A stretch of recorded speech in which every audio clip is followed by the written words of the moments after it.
నమస్తే. Welcome to Hit TV. మీ సమస్యలకి మా పరిష్కారాన్ని అందించడం కోసం మేం చేస్తున్న ఈ కార్యక్రమమే అదాలత్ విత్ అడ్వకేట్ రమ్య. మీ సమస్యలకి పరిష్కారాన్ని అందించడానికి ఈరోజు రమ్య గారు ఉన్నారు. వారితో మాట్లాడదాం. నమస్తే మేడం. నమస్తే మౌనికి. వాళ్ళ సమస్యని మీతో షేర్ చేసుకోవడానికి ఒక కాలర్ రెడీగా ఉన్నారు. వాళ్ళతో మాట్లాడతాం. షూర్ మౌనికి. హలో. హలో. మా నమస్తే అమ్మా. నమస్తే మ్యామ్. మీ పేరండి? నా పేరు అనుష మ్యామ్. అనుష గారు ఎక్కడి నుంచి మాట్లాడుతున్నారు? మాది నెల్లూరు డిస్ట్రిక్ట్ మ్యామ్. ఓకేనండి, రమ్య గారు ఉన్నారు, మాట్లాడండి. Okay ma'am. అనుష గారు చెప్పండి, ఏంటి మీ ప్రాబ్లం? నమస్కారం మ్యామ్. నమస్తే అమ్మా. మ్యామ్ నాకు 2021 మే 22 పెళ్ళైంది మ్యామ్. అప్పటి నుంచి చిన్న చిన్న గొడవలే మ్యామ్. మీరేం చేస్తారు? అంటే మీ హస్బెండ్ ఏం చేస్తారు? ఇప్పుడు నేను ప్రజెంట్ ఖాళీగానే ఉన్నా మ్యామ్. ఇంతకు ముందు లెక్చరర్ గా వర్క్ చేసేదాన్ని మ్యామ్. ఏం చదువుకున్నారమ్మా? నేను ఎంటెక్ మ్యామ్. ఎంటెక్ ఓకే అమ్మా. ఆంధ్ర యూనివర్సిటీలో చేశాను మ్యామ్. మీ హస్బెండ్ అమ్మా, ఆయన క్వాలిఫికేషన్ ఏంటి, ఏం చేస్తారు జాబ్? ఆయన ఎంబీఏ అని చెప్పారు మ్యామ్. కానీ అతను ఎంబీఏ చదువుకోలేదు. మీరు చెప్పాలి వరుసగా, నేను అనవసరంలో చెప్పండి అమ్మా. బిఎస్సి బయోటెక్నాలజీ చదివారు మ్యామ్. మాకు మాత్రం ఎంబీఏ అని చెప్పారు. ఓకే. చెప్పి పెళ్లి అయిపోయింది మ్యామ్. మాకు రిలేటివ్స్ డౌరీ ఏమి ఇచ్చారమ్మా? డౌరీ మేము 2,50,000 డౌరీ ఇచ్చాము. 10 సవర్ల బంగారం ఇచ్చాము మ్యామ్. రిలేటివ్స్ ఆయన ఎంబీఏ చదువుతున్నాడా బీటెక్ చదివాడా కూడా మీకు తెలియదా? అదే బిఎస్సి అన్నారు. బిఎస్సి బయోటెక్ అని చెప్పలేదు మ్యామ్. కాదమ్మా, మీ రిలేటివ్సే కదా. అబ్బాయి ఏం చదువు? రిలేటివ్స్ కూడా అలాగే చెప్పారు మ్యామ్. ఫస్ట్ ఇయర్ కంప్లీట్ అయింది. ఆ తర్వాత ఆయన వర్క్ చేస్తుంటే నేను అడిగాను మ్యామ్, ఏంటి నువ్వు చదివింది ఒకటి చేసే జాబ్ ఒకటనంటే, నాది ఎంబీఏ కంప్లీట్ అవ్వలేదు. నేను ఎంబీఏ ఫస్ట్ ఇయరే నేను చదివింది, సెకండ్ ఇయర్ కంప్లీట్ అవ్వలేదు అని చెప్పారు మ్యామ్.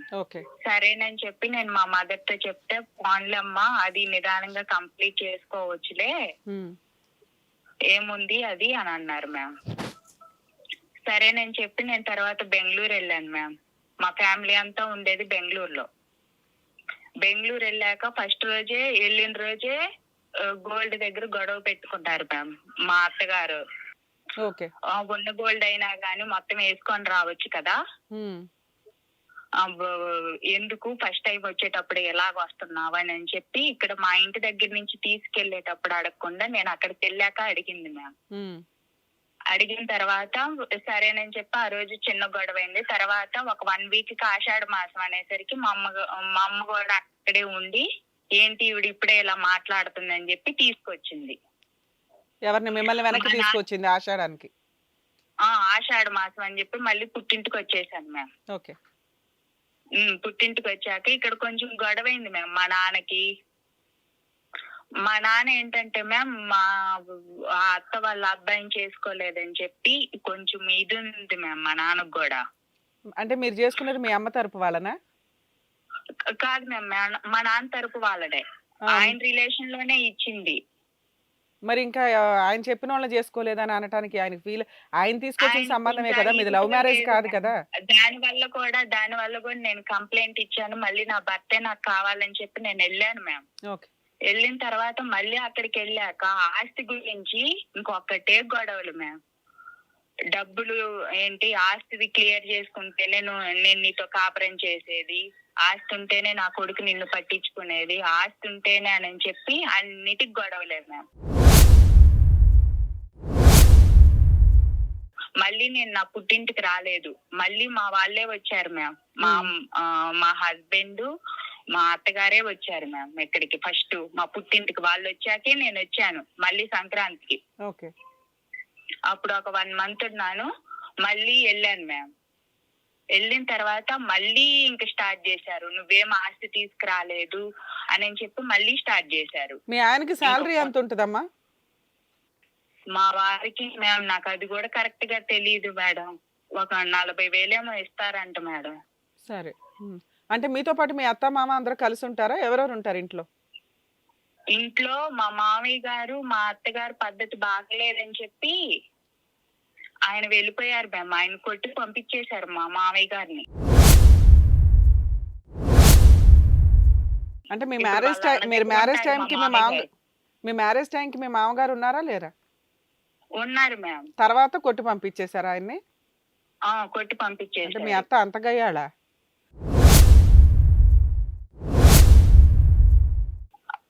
ఆవిడ పైకి కనిపించారు మ్యామ్. పైకి చాలా మంచిగా ఉంటారు. నేనే ఇన్ఫ్లుయెన్స్ అయిపోయాను మ్యామ్ ఆవిడ మాటలకి. మంచిదే ఫస్ట్ కదమ్మా, టైం కాపురం నిలబడడానికి అత్తకి ఇన్ఫ్లుయెన్స్ అయితే మంచిదే కదా. నేనే చాలా అది నిజమైతే పర్వాలేదు మ్యామ్. ఉమ్. ఎంతమంది అమ్మా మీ అత్తగారికి పిల్లలు? ముగ్గురు మేడం. మా వారు పెద్ద ఆయన. ఓకే. ఉమ్. మిగతా ఇద్దరికి మరి వాళ్ళు ఎక్కడ ఉంటారు? వాళ్ళు ఆ ఇంట్లోనే ఉంటారు మ్యామ్. మేమందరం జాయింట్ ఫ్యామిలీ మ్యామ్. ఓకే. అంతా జాయింట్ ఫ్యామిలీ. అంతా ఓకే మ్యామ్. ఆస్తి పరంగా అంతా ఓకే. Well settled family. వాళ్ళు మా పుట్టింటోళ్ళు గాని మా అత్తగారి తరపోళ్ళు గాని. ఓకే. మీరు ఎంతమంది అమ్మా? మేమిద్దరం అమ్మాయిలమే మేడం. అవును, మరి మీ పేరెంట్స్ తదనంతరం మీ ఇద్దరికి సమానంగా వస్తుంది కదా. పెళ్ళైన 6 నెలలకే అడగాల్సిన అవసరం ఏముంది? మా నాన్నగారు చేసిన తప్పు ఏంటంటే అప్పు ఉందని చెప్పి కొంత మా బాబాయ్ వాళ్ళకి, కొంత మా ఊర్లో ఇంకో వేరే వాళ్ళకి ఇచ్చేశారు మేడం. ఏంటిది, ఆస్తులా?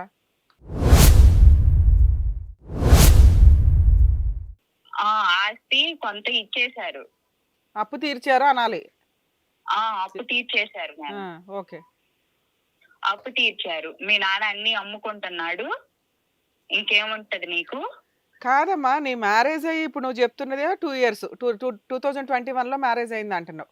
అవును మేడం. అసలు మొత్తంగా మీరు ఎంతకాలం కలిసి ఉన్నారు మీ అత్త మామలతో? మా అత్త మామలతో నేను 8 మంత్స్ ఉన్నాను మ్యామ్. 8 మంత్స్. వచ్చేసి ఎంతకాలం అయిందమ్మా? లాస్ట్ గా వచ్చి ఎంతకాలం అయింది మీరు వెనక్కి? నేను డిసెంబర్ 6కి వచ్చి 1 ఇయర్ మ్యామ్. వెళ్తే కొట్టి పంపించేశాడు మ్యామ్. 8 మంత్స్ కాపురంలో మీకు ఏమైనా ప్రెగ్నెన్సీ గానీ ఏమైనా వచ్చిందా?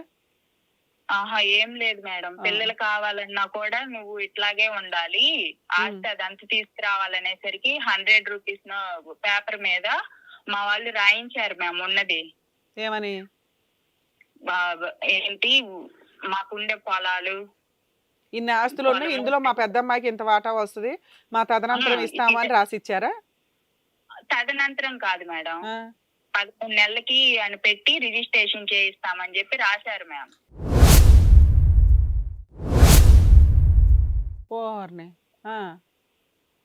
రాశారు. ఆ పేపర్ మా దగ్గరే ఉంది మ్యామ్. ఓకే, అట్లీస్ట్ వాళ్ళ నమ్మకం కోసం రాయించుకున్నారు. మీ నాన్నగారు వాళ్ళేమో 1 ఇయర్ లోపు రిజిస్ట్రేషన్ చేస్తాం అన్నారు. ఈ లోపే మళ్ళీ గొడవలు స్టార్ట్ అయినాయా? మళ్ళీ గొడవలు స్టార్ట్ అయినాయి. ఇప్పుడు మెయిన్ ప్రాబ్లం ఏంటంటే మ్యామ్, మా అత్తగారు మాట్లాడే నెంబర్ నా ఫోన్ నుంచి చేసింది మ్యామ్ ఆవిడ. ఎవరికి? మెసేజ్ వేరే అన్నోన్ పర్సన్ కి మ్యామ్. నాకు ఆ మనిషి ఎవరో తెలీదు. అసలు ఆ పర్సన్ ఎవరో కూడా నాకు తెలీదు. మీ ఫోన్ మీ అత్తగారి దగ్గర ఎందుకు ఉంటదమ్మా? నా ఫోన్ మా అత్తగారి దగ్గర అంటే మ్యామ్ వాళ్ళ వాళ్ళకి దగ్గర చేసుకుంటానని చెప్పి తీసుకున్నది మ్యామ్. ఆవిడకి ఫోన్ ఉంటది కదా, ఈ రోజుల్లో ఫోన్ లేని వాళ్ళు ఎవరున్నారు తల్లి? ఆవిడ ఫోన్ చెడిపోయిందని చెప్పి తీసుకున్నది మ్యామ్ నా ఫోను. నీ ఫోన్ తీసుకొని నీ ఫోన్ తో ఎవరో అబ్బాయిలకి ఫోన్ చేసిందా? ఫోన్ చేసేసింది మ్యామ్. ఫోన్ చేసేసింది, వాళ్ళకి నా నెంబర్ ఇచ్చేసింది. వాళ్ళ ద్వారా నాకు మెసేజ్లు పెట్టిస్తుంది మ్యామ్. ఎంతకాలం నుంచి? అంటే ఒక్క నిమిషం అమ్మా, మీరు వాళ్ళ ఇంటి దగ్గర ఉన్నప్పుడా లేకపోతే ఇక్కడికి వచ్చేసినప్పటి నుంచి? ఇంటి దగ్గర ఉన్నప్పుడే మ్యామ్. వాళ్ళ ఇంటి దగ్గర ఉన్నప్పుడే నేను చెప్తే మా వారికి చెప్పేశాను మ్యామ్. అప్పుడే చెప్పేశాను. ఏమండి, ఏదో రాంగ్ మెసేజ్లు వస్తున్నాయి వేరే నెంబర్స్ నుంచి అని. మెసేజ్ వచ్చిందండి అని చెప్పి చెప్పాను. ఏమని ఉందమ్మా మెసేజ్ లో? మెసేజ్ లో మ్యామ్ చెప్పండి. 1 మినిట్ మ్యామ్. సుమారుగా మీకు ఐడియా ఉంటది కదా, అది చదవవసరం. మొబైల్ ఇంట్లో పెట్టి నేను స్విమ్మింగ్ కు పోయాను అని పెట్టారు మ్యామ్ మా పర్సన్. ఓకే, అందులో తప్పే ఉంది. మెసేజ్ రాంగ్ మెసేజే కాదనట్లా. బూత్ అది ఏమీ లేదు కదా, మన ఇద్దరికి సంబంధం ఉంది, నువ్వు ఎప్పుడు వస్తావు ఇంట్లో నుంచి బయటికి అని అట్లా ఏమైనా ఉన్నాయా? అట్లాంటి ఏం లేవు మ్యామ్. ఆ నెంబర్ తో మా అత్తగారు చాలా వల్గర్ గా మాట్లాడతారు మ్యామ్. ఆ నెంబర్ తోనే మా అత్తగారు చాలా వల్గర్ గా మాట్లాడతారు. చాలా వల్గర్ గా మాట్లాడారు అని అనటానికి మీ దగ్గర ఉన్న ఎవిడెన్స్ ఏంటి? మా దగ్గర ఉన్న ఎవిడెన్స్ అంటే మ్యామ్ ఆమె ఫోన్ నుంచి కూడా మాట్లాడుతుంది మ్యామ్. ఓకే. ఆ నెంబర్ ఏదైతే ఉందో ఆ నెంబర్కి మీ అత్తగారు వల్గర్ గా ఆ, మాట్లాడతారు, బూతులు, డైలీ సెక్సువల్. అబ్బాయి తిన్నాడా లేదా అనేది గాని, అబ్బాయినేమో ఈవిడ బంగారం అంటది, అబ్బాయి ఏమో ఓయ్ అని పిలుస్తాడు మ్యామ్. అతనికి ఏమన్నా మీరు ఇప్పుడు మీకు మెసేజ్ వచ్చింది కదా, మీరు ఫోన్ చేసి మీరు కానీ మీ ఆయన కానీ ఫోన్ చేసి ఏమన్నా వార్నింగ్ ఇవ్వడం కానీ, అసలు ఎవడరా అసలు నువ్వు ఈ నేనైతే నెంబర్కి ఫోన్ చేయడం అని మాట్లాడలేదు అడగడం మేడం. కానీ చేశారా? నేనైతే అస్సలు మాట్లాడలేదు మేడం. నువ్వు మాట్లాడలేదు నాన్న, నీకు మెసేజ్ వచ్చిందిగా నీ ఫోన్కి, అప్పుడు మీ ఆయనకి చూపించావు కదా. నా భర్త ఏమన్నారంటే మ్యామ్ బ్లాక్ చేయన్నారు మేడం. అంతేనా? అదేంటి ఎవడరా బాబు ఈ నెంబర్కి మెసేజ్ పెట్టావని అనలేదా? ఆడికి ఫోన్ చేసి వాళ్ళ పెట్టలేదా? అమ్మగారిని ఏం అడగలేదు మేడం. వాళ్ళ అమ్మని అడగడమ్మా, వాళ్ళ అమ్మ సెకండరీ. వాళ్ళ అమ్మ ఫోన్ మాట్లాడిందని నీకు తెలియదు, మీ ఆయనకి తెలియదు. నీకు ఒక రాంగ్ ఆహా. మెసేజ్లు కాల్స్ వచ్చినాయి, నువ్వు మీ ఆయనకి చెప్పావు నిజాయితీగా మంచిగా. మీ ఆయన ఏమనాలి, ఎవడి నెంబర్లు చేసేది ఒకసారి కనుక్కుందాం ఉండు అని ఫోన్ చేసి అడుగుతారు కదా అవతల వాళ్ళకి. అవతల వాళ్ళు భయపడి పెట్టేయడం అడగలేదు కానీ. మేడం, అడగలేదు. ఎందుకని? ఎందుకు అడగలేదో నాకు తెలియదు మేడం. మరి మీరు అడగాలి కదా, ఎవడరా నువ్వు నాకు ఫోన్ చేయడానికి. నేను అడగలేదు మేడం, ఆయనకే ఇచ్చాను. ఆయనకే ఆ నెంబర్ ఇప్పటికీ కూడా మా ఇద్దరి మధ్యలో గొడవ ఏంటంటే ఇదే నెంబర్ మేడం. అంతే, ఆయన అర్థమైంది. యాక్చువల్ గా ఒక కొన్ని ఇన్సిడెంట్లకి ఇమ్మీడియట్ రియాక్షన్ ఒకటి ఉంటుందమ్మా. మనకు ఒక రాంగ్ మెసేజ్లు వస్తుంటే ఎవరికి తెలిసినా తెలియపోయినా నీకు తెలుసు అది నువ్వు మాట్లాడలేదని. రెండు, మీ అత్తగారు అవును. మాట్లాడి ఉండొచ్చు అని నీకు డౌట్ ఉంది. ఒక వైఫ్ చేయాల్సిన పని కన్ఫర్మ్ మేడం. కన్ఫామ్ ఉంది. వైఫ్ చేయాల్సిన పని ఏంటి, మీ ఆయనకి ఇన్ఫార్మ్ చేయడం. నువ్వు ఆ పని కూడా మంచిగానే చేసావు. మీ ఆయన చేయాల్సిన పని ఏంటో తెలుసా, సహజంగా వాళ్ళ అమ్మ మాట్లాడింది అని ఆయనకు కూడా తెలియదు, తర్వాత తెలిసి ఉండొచ్చు. ఆ టైంకి అరే నా వైఫ్కి నువ్వెవడరా మెసేజ్లు పెడుతున్నావని ఇమీడియట్ రియాక్షన్తో ఎవడమన్నా సహజంగా చేసే పని వాడికి ఫోన్ చేసి అడగడం అవతల వాడికి, బాబు నువ్వు మాకు మెసేజ్లు పెడుతున్నావు, మా ఆవిడకి వస్తున్నాయి ఇవి, ఎవర్రావా నువ్వు ఫోన్ చేసి మాట్లాడడానికి అని. అది మీ ఆయన చేయలే, బ్లాక్ చేయి అన్నాడు, నువ్వు బ్లాక్ చేసి ఊరుకున్నావు. తర్వాత ఏంటి? ఇప్పుడు ఏంటంటే మేడం నేను అదే అంటున్నాను, సరే నువ్వు చెప్పినట్టల్లా నేను వింటున్నాను కదా, నేను ఇవన్నీ ఇంకా వీటన్నిటికీ మా అమ్మ మా నాన్న వచ్చి ఇంకెప్పుడు కాపలా ఉండలేరు నాకు. ఏదో ఒక రోజు మన ఇద్దరి మధ్య కూడా రిలేషన్ దెబ్బతింటది, మన ఇద్దరం పక్కన ఉన్నాము అని అంటే మ్యామ్ తను అంటున్నారు నీకు ఎవరెవరో మెసేజ్లు ఉంటాయి, నీకు చాలా మంది తెలుసు, నువ్వు ఇన్ని రోజులు అక్కడ ఎందుకు ఉన్నావు అని అంటున్నారు మేడం.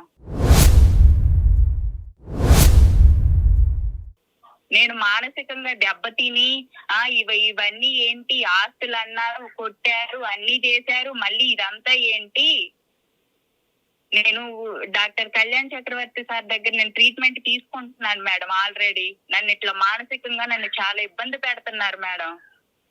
కాదమ్మా, వాళ్ళు ఆల్రెడీ వద్దు అన్నారు, వదిలేశారు. మీ అత్తగారు మాట్లాడుతున్నారు ఈ ఫోన్స్ అని మీ దగ్గర ఉన్న ఎవిడెన్స్ ఏంటి?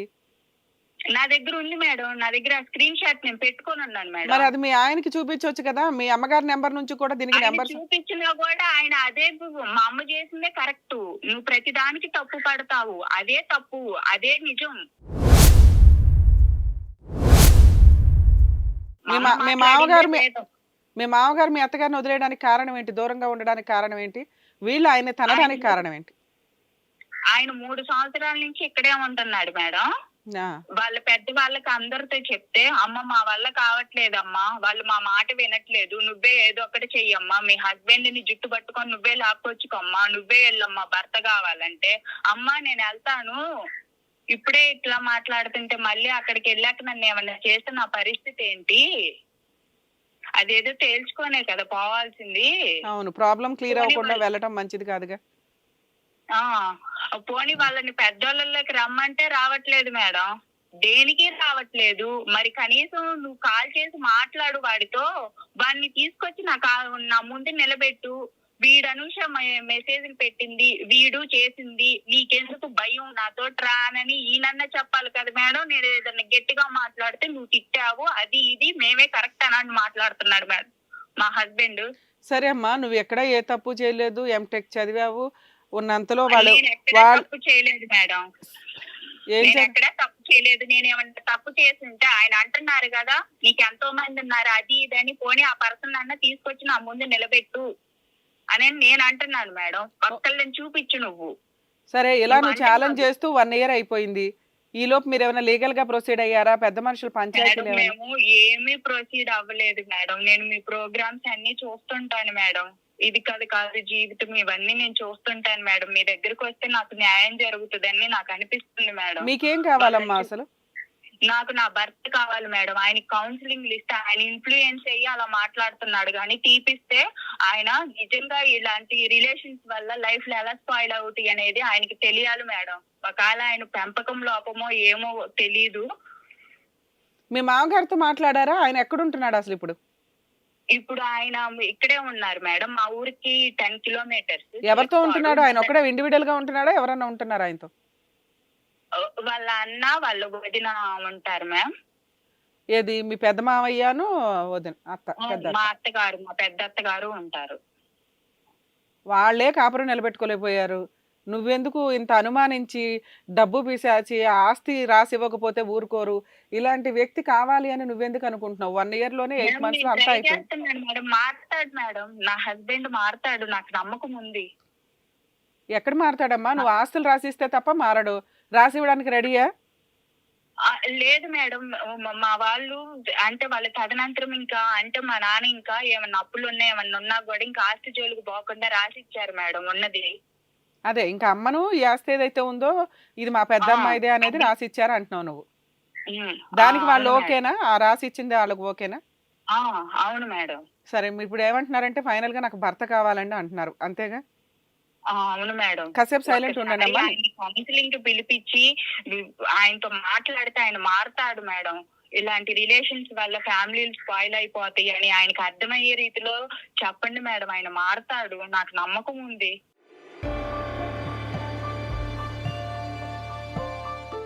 అలాగే అమ్మా. నేను అన్ని ఒక్క నిమిషం అన్ని మీకు అది కౌన్సిలింగ్ ఎవరికి ఇస్తారు, ఎలాంటి వాళ్ళకి ఇస్తారో చెప్తాను.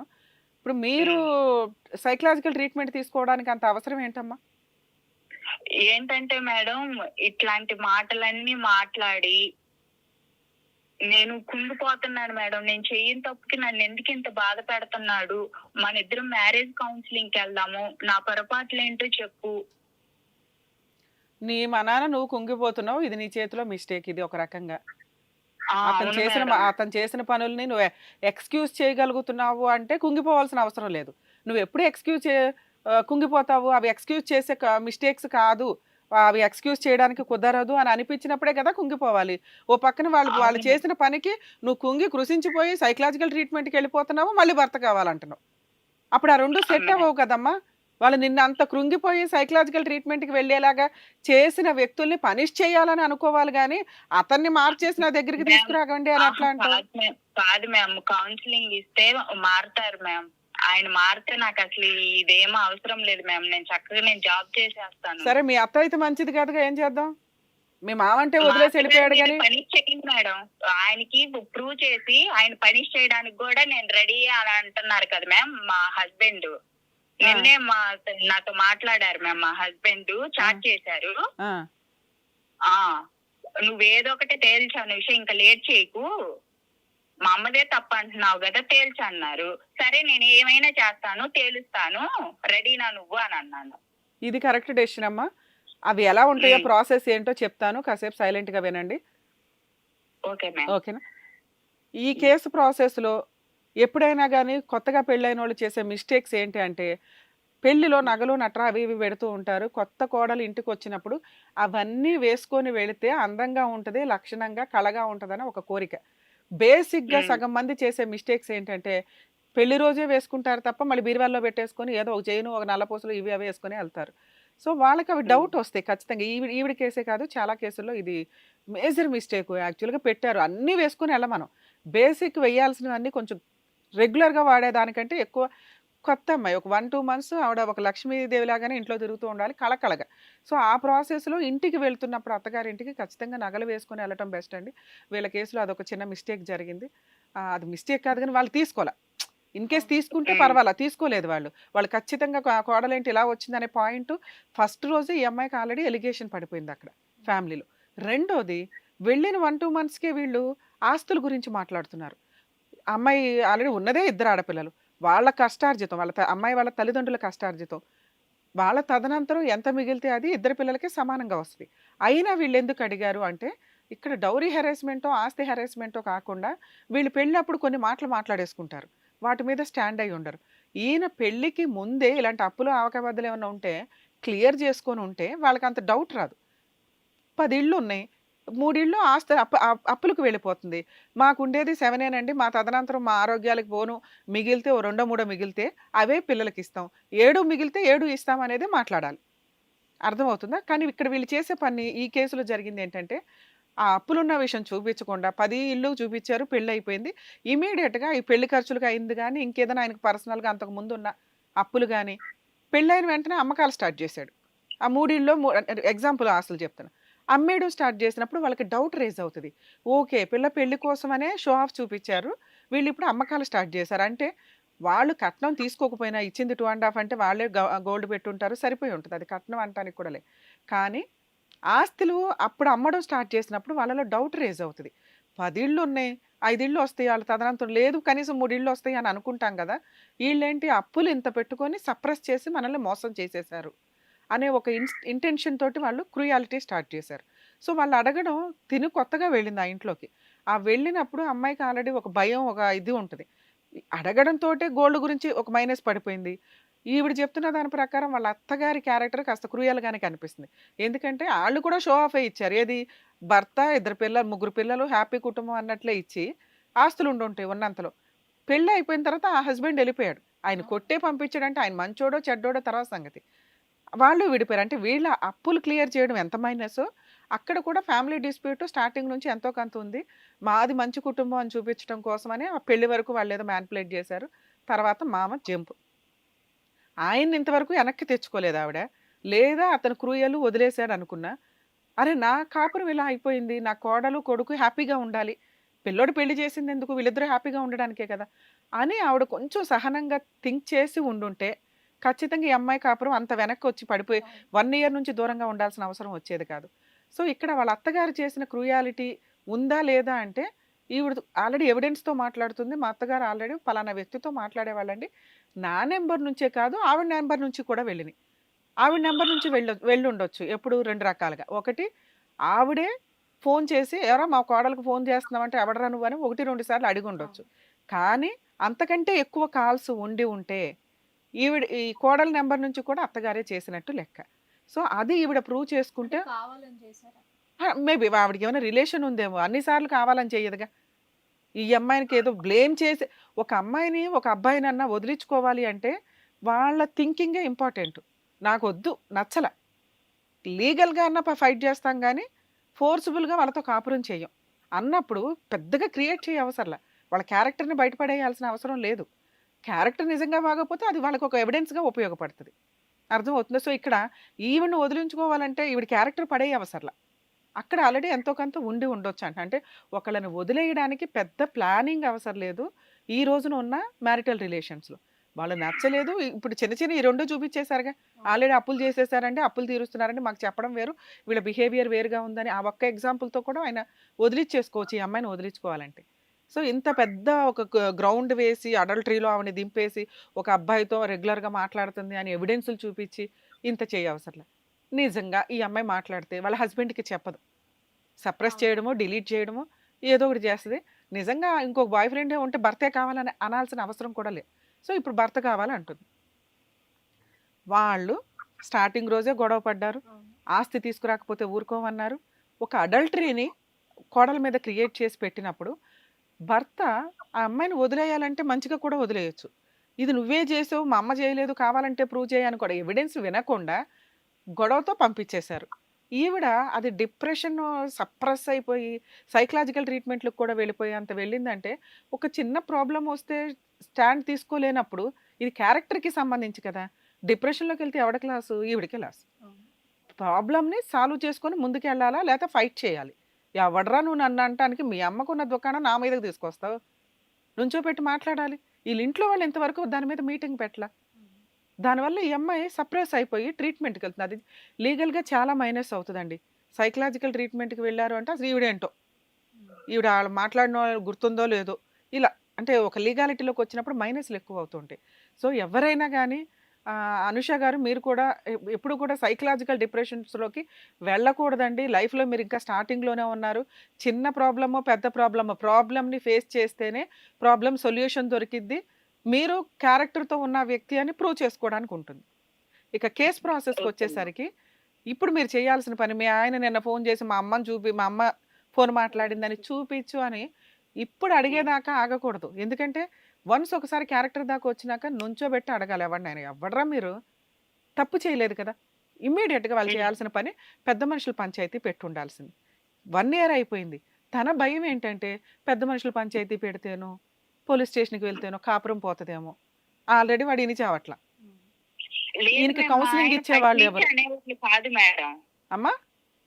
వాళ్ళ అమ్మని నేను అదే పనిగా అనేసరికి నువ్వు బయటికి రా ఇట్లా అయితే ఎలాగా అని ఫోర్స్ చేసేసరికి అన్నారు. కానీ ఒక 6 months బ్యాక్ నుంచి అట్లా మాట్లాడాడు మ్యామ్. ఓకే అమ్మా. అంతే. అదే. నేను దాని సో, గురించే యాక్చువల్‌గా నేను ఆ ప్రాసెస్ అక్కడితో ఆగింది. సో, ఇప్పుడు వాళ్ళు ఏ రోజు కూడా ఒక్క నిమిషం అమ్మా మీరు సైలెంట్ ఉండండి. వాళ్ళు ఏ రోజు కూడా ప్రాబ్లమ్ సొల్యూషన్‌కి ముందుకు రాలా. ఈ అమ్మాయితో కలిసి ఉండాలనుకుంటున్నారా? వద్దనుకుంటున్నారా? తనకి ఏదో ఒకటి క్లారిటీ ఇవ్వాలి. అలాగే మీరు అనుష మీరు కూడా పెద్ద మనుషులతోటి 1కి 4 సార్లు రిపీటెడ్‌గా ట్రై చేయాలి, కాపురం కావాలి అనుకుంటే. మీరు అలా ట్రై చేసుంటే ఈ పాటికి అతను నిజంగా తీసుకెళ్ళే వ్యక్తా? తీసుకెళ్ళని వ్యక్తా అనేది అర్థమయ్యేది. సరే వీళ్ళు ట్రై చేశారు. చేసిన తర్వాత కూడా ఇంతవరకు ప్రాబ్లమ్ వినండి అనుష గారు ఒకసారి వినండి. Okay ma'am. ఒకవేళ ట్రై చేశారు. ట్రై చేసిన తర్వాత కూడా వాళ్ళు అదే పాయింట్ మాట్లాడుకుంటూ కూర్చున్నారంటే వేస్ట్. ఏదో ఒకటి అమ్మాయి మీద ఏదో ఒక ఎలిగేషన్ ఏదో ఒకటి చెప్పుకోవడం. వంట సరిగ్గా చేయదు, రెస్పెక్ట్ ఇవ్వదు. ఏవో చిన్నవి ఉంటాయిగా. ఇవన్నీ చెప్పుకుంటూ వచ్చి ఇప్పటికి ప్రాబ్లమ్ సొల్యూషన్ రాలే. ఈవిడ ఆల్రెడీ ట్రీట్మెంట్‌కి వెళ్తుంది. ఇప్పుడు ఈవిడ చేయాల్సిన పని ఇప్పటికే లేట్ అయింది. నిలబడని కాపురం ఎప్పటికీ నిలబడదు. అసలు ఇది నిలబడుతుందా లేదా అని తేల్చుకోవాల్సిన అవసరం వచ్చింది. ఇంకా డిలే అయితే లీగాలిటీ కూడా పనికిరాదు. అనుష గారు వింటున్నారు కదా! వింటున్నాను మీరింకా మ్యామ్. డిలే చేస్తే ఎందుకంటే వచ్చి 1 ఇయర్ అయిపోయింది. ప్రాబ్లమ్ ఎక్కడున్నదో అక్కడే ఉంది. మీకు ఇంతవరకు ఒక క్లారిటీ రాలేదు మ్యారిటల్ రిలేషన్ మీద. ఇది నిలబడే కాపురమా? ఊడే కాపురమా? అని. మీరు ఇప్పుడు లీగల్‌గా దిగాల్సిన సిట్యుయేషన్ వచ్చిందండి. కానీ 1 ఇయర్ తర్వాత డైరెక్ట్‌గా లీగల్‌గా వెళితే మీకు ఎటువంటి ప్లస్ పాయింట్స్ ఉండవు. ఏం చేయాలి మరి? ముందు మీరు చేయాల్సిన పని పెద్ద మనుషులతో ఇప్పుడు రీసెంట్‌గా ఇంకా ఈ పెద్ద మనుషుల పంచాయతీ ఫెయిల్ అయితే నెక్స్ట్ స్టెప్ లీగాలిటీనే. అనే సిట్యుయేషన్‌లో మీరు ఇప్పుడు డైరెక్ట్‌గా లీగాలిటీకి వెళ్ళకుండా ఇంకొకసారి లాస్ట్ ఆప్షన్‌గా ట్రై చేయండి. మెసేజ్ పెట్టండి. వాళ్ళు మేము రామంటున్నారు మ్యామ్. అదే నాన్న. ఆళ్ళు రారు. ఆల్రెడీ ఊడిపోయిన కాపురం అమ్మా అని నీకు చెప్తున్నా. నువ్వు తీసుకోవడానికి రెడీగా లేవు కదా! ఇప్పుడు నువ్వు డైరెక్ట్‌గా పోలీస్ స్టేషన్‌కెళ్ళి కంప్లెయింట్ ఇవ్వమ్మా అని నేను అనలేను. ఎందుకంటే 1 ఇయర్ గ్యాప్ వచ్చేసింది. దీన్ని ఫుల్‌ఫిల్ చేయడానికి చెప్తున్నాను వినండి. దాన్ని ఈ 1 ఇయర్ గ్యాప్‌ని ఫుల్‌ఫిల్ చేయడానికి కారణం ఏంటంటే 1 ఇయర్ నుంచి తను వెయిట్ చేస్తుంది భర్త వస్తాడు. భర్త తీసుకెళ్తాడు. భర్త ప్రాబ్లమ్ క్లియర్ అవుతది. ఇద్దరం కలిసి కాపురం చేస్తాము అని. ఆ కాపురం చేయడానికి 1 ఇయర్ గ్యాప్ వచ్చేసింది. అతను తీసుకెళ్ళట్లేదు. లీగల్‌గా దిగాలి అంటే ఈవిడ ఫస్ట్ చేయాల్సిన పని వాళ్ళు ఎలాగో రారు. వాళ్ళు క్లియర్ మాకు తెలుస్తది కేస్ ప్రొసీడింగ్స్. వాళ్ళు ఏం చేసినా ఈ అమ్మాయిని తీసుకెళ్లరు. ఈవిడ కేసులు కూడా వేయకపోతే రేపు రావాల్సిన రిలీఫ్ కూడా రాదు. సో, ఇప్పటిదాకా సౌమ్యంగా ఆవిడ మాక్సిమం ట్రై చేసింది కాపురం నిలబెట్టుకోవడానికి. ఇప్పుడు దండన స్టార్ట్ చేయాలి. లీగాలిటీలోకి దిగిపోవాలి తను. వస్తే నిలబడతది కాపురం. లేదా తను రియలైజ్ అయ్యి మ్యూచువల్ డైవర్స్‌కి తినెళ్ళాలి. సో, లేదండి నేను ఇంకో 5 ఇయర్స్ వెయిట్ చేస్తా, 10 ఇయర్స్ వెయిట్ చేస్తానంటే అక్కడున్న వాళ్ళు అక్కడే ఉంటారు. వాళ్ళు ఒక 2 ఇయర్స్ తర్వాత ఖచ్చితంగా డైవర్స్ కేస్ వేస్తారు. ఒక్కసారి వాళ్ళు డైవర్స్ కేస్ వేసినాక ఈవిడ ఫైట్ చేసే విధానం అంతా ప్రొటెక్ట్ చేసుకోవడానికే పనికొస్తది తప్ప అటాక్‌కి పనికిరాదు. ఇప్పుడు తనకున్న ఆప్షను లీగాలిటీలోకి దిగడానికి ముందు డైరెక్ట్‌గా లీగాలిటీలోకి దిగకుండా ఇంకొకసారి పెద్ద మనుషుల పంచాయతీ ట్రై చేయడం. వాళ్ళు 100% రారు. వీళ్ళ రెస్పాన్స్ కూడా అవ్వరు. అయినా తను చేయాల్సిన పని మెసేజ్ పెట్టడం వాళ్ళకి. ఇదిగో పెద్ద మనుషుల పంచాయతీ మేము ట్రై చేసాము. మీరు ఇంతవరకు రెస్పాండ్ అవ్వట్లేదు. ఆల్రెడీ 1 ఇయర్ నుంచి ఆగాము కాపురం నిలబెట్టుకోవడానికి. మీ వైపు నుంచి ఇప్పటికి మా వైపు నుంచి మేము ఎన్ని పంచాయతీలు పెట్టినా ఫెయిల్ అయినాయి. ఇంకా మీరు వస్తారని వెయిట్ చేస్తున్నాం. రీసెంట్‌గా పలానా వాళ్ళు మీకు మెసేజ్ పెట్టాము. అయినా గాని మీరు పంచాయతీకి రావట్లే. ఏం చేసుకుంటారో చేసుకోండి అంటున్నారు. ఇది లాస్ట్ కాల్ కింద అని ఒక మెసేజ్ పెడితే అయినా వాళ్ళు రెస్పాండ్ అవ్వరు. అడ్వకేట్ దగ్గరికెళ్ళి కాపురం కావాలనుకుంటుంది కాబట్టి. ఇన్ కేస్ కాపురం వద్దు అనుకుంటే డైరెక్ట్‌గా పోలీస్ స్టేషన్‌కి వెళ్ళొచ్చు. కాపురం కావాలనుకునే వాళ్ళు చేయాల్సిన పని నెక్స్ట్ స్టెప్‌గా అడ్వకేట్ దగ్గర నోటీస్ పంపించడం. రెస్టిట్యూషనల్ కంజుగల్ రైట్స్. బాబు మీరెంత హింసించారు. మీ అమ్మ ఎంత హింసించింది. మీ ఇంట్లో వాళ్ళు ఎంత హింసించారు. మా క్లయింట్ ఎంత ఖర్చు పెట్టారు. ఎంత సఫర్ అయ్యారు. ఎంత మ్యారేజ్ రిలేషన్ నిలబెట్టుకోవడానికి ట్రై చేసుకుంటూ వచ్చారు. సో, కంపల్సరీ మీరు వచ్చిన క్లయింట్ని తీసుకొని వెళ్ళండి. మెయిన్ వైల్ మెయింటెనెన్స్ ఇంత ఇంత payment of maintenance you have to pay అని చెప్పి నోటీస్ పంపించాలి. నోటీస్ పంపించినాక వాళ్ళు రిప్లై అన్నా పంపిస్తారు, సైలెంట్గా అన్నా ఉంటారు. రిప్లై ఏమని పంపిస్తారు, తీసుకెళ్తాము అనుకుంటే వాళ్ళు ఏవో కండిషన్లు పెడతారు, వీళ్ళ అడ్వకేట్ వాళ్ళ అడ్వకేట్ మాట్లాడుకుంటే ప్రాబ్లం సాల్వ్ అవుతుంది. అప్పుడు కౌన్సిలింగ్స్ నడుస్తాయి. లేదు మాకు మ్యూచువల్ డైవర్స్ కావాలి అన్నారు అన్నప్పుడు ఖచ్చితంగా ఈవిడ ఫర్దర్ స్టెప్స్కి వెళ్ళాలి. తన కోరిక ఏంటంటే మా ఆయన మంచోడేనండి, మా అత్తగారు విడగొట్టేస్తుంది ఏదో ఒకటి చెప్పి ఆయన కౌన్సిలింగ్ ఇస్తే మారిపోతాడండి అని. కౌన్సిలింగ్ తీసుకోవాలి అని వాళ్ళు అనుకోవాలి. నువ్వు ఖచ్చితంగా కౌన్సిలింగ్కి రా, కాపురం నిలబెట్టుకో అని ఎవరం ఫోర్స్ చేయలేం. తిన రిక్వెస్ట్ ఏంటంటే కౌన్సిలింగ్కి పిలవండి అని. ఇప్పుడు మనం ఫోన్ చేసి పిలిచాం అనుకో, మీరెవరమ్మా చెప్పడానికి, మేము అసలు లీగల్గానే వెళ్తాం, మాకు అమ్మాయే వద్దనుకుంటున్నప్పుడు కౌన్సిలింగ్ ఎందుకు? సో తను అది రియలైజ్ అవ్వాలి. అయినా కూడా ఫోర్స్బుల్గా కౌన్సిలింగ్కి ఎక్కడ పిలవగలదు, 498 కంప్లైంట్ ఇచ్చినప్పుడు పిలవగలదు. 498 కంప్లైంట్ ఇచ్చినప్పుడు అనూష గారు మీరు కంప్లైంట్ లీగల్ నోటీస్ ఫెయిల్ అయిన తర్వాత కంప్లైంట్ ఫైల్ చేస్తే అక్కడ 2-3 కౌన్సిలింగ్స్ ఉంటాయి. ఖచ్చితంగా ఇప్పుడు మీరు చెప్తున్న ప్రకారం దిశ పోలీస్ స్టేషన్స్లో మీరు కంప్లైంట్ ఫైల్ చేస్తే మీ హస్బెండ్ని అత్తమామల్ని అందరినీ పిలుస్తారమ్మా. అక్కడ కౌన్సిలింగ్ Okay, ఉంటుంది. అక్కడ ఫోర్స్‌బుల్‌గా మీ హస్బెండ్ నేను కౌన్సిలింగ్ తీసుకోను అన్నా కూడా ఖచ్చితంగా 1, 2 కౌన్సిలింగ్స్ అయితే నడుస్తాయి. మీరు డైరెక్ట్‌గా ఓపెన్‌గా ఆయన్ని ఒప్పించుకోవడానికి మీకు అక్కడ ఛాన్స్ దొరికిద్ది. ఇన్ కేస్ దొరకలేదు, 498 కంప్లైంట్ రిజిస్టర్ చేసుకోవడం better. Domestic violence case already advocate legal notice పంపించి ఉంటారుగా, వాళ్ళ ద్వారా డీవీసీ కేసు, మెయింటెనెన్స్ కేసు వేసుకుంటే అట్‌లీస్ట్ తన హక్కుల్ని తను ప్రొటెక్ట్ చేసుకోగలిగిద్ది. వాళ్ళని పనిష్ చేయడానికి లేదా మ్యూచువల్‌గా వెళ్ళిపోదాం అనుకుంటే కాంపెన్సేషన్ వసూలు చేయడానికి ఈ కేసులు యూజ్ అవుతాయి. ఇంకా డిలే చేస్తే తనకే లాస్. ఓకేనా? okay, ma'am. ఎందుకంటే తనకి కౌన్సిలింగ్ కావాలి అంటే నెక్స్ట్ స్టెప్ బై స్టెప్ వెళ్ళటం బెటర్. డైరెక్ట్‌గా 498కి కౌన్సిలింగ్‌కి రా అంటే రాడు ఎట్లాగో. ఈ ప్రయత్నాలు చేశాను, లీగల్ నోటీసు, కంప్లెయింట్, పెద్ద మనుషుల పంచాయతీలు ఫెయిల్ అయినాకే పోలీస్ స్టేషన్‌కి వచ్చా. ఇంకేం చేస్తది పాపం, మాక్సిమం చేసేసినట్టేగా. ఇంకా అప్పుడు కూడా రాడు అంటే ఈవిడ డిసైడ్ అవుతది. అరే! ఇంత ప్రయత్నించినా ఏదో కుక్కలాగా నేను వెనకెళ్తుంటే ఇంకా రానన్న వాడిని ఈవిడ వెళ్ళినా హ్యాపీగా ఉండలేదు. వాళ్ళు వద్దు అనుకున్నప్పుడు ఎన్ని రకాలుగా హింసించాలో అన్ని రకాలుగా హింసిస్తారు. So it's best decision Anusha గారు. ఇప్పుడు నేను చెప్పిన వేలో ప్రొసీడ్ అవ్వండి. ఆల్ ది బెస్ట్ అమ్మా. Okay ma'am, thank you. Thank you. ఇంతే మౌనిక. సో ఈ ప్రాసెస్‌లో వెళ్ళడం బెటర్ ఆప్షన్. ఓకే మేడం, చాలా బాగా ఎక్స్ప్లెయిన్ చేశారు. Thank you. Thank you. చూసారు కదండి, మీకు ఎటువంటి సమస్యలు ఉన్నా కూడా కింద స్క్రోల్ అవుతున్న నెంబర్కి కాల్ చేయండి. Thank you.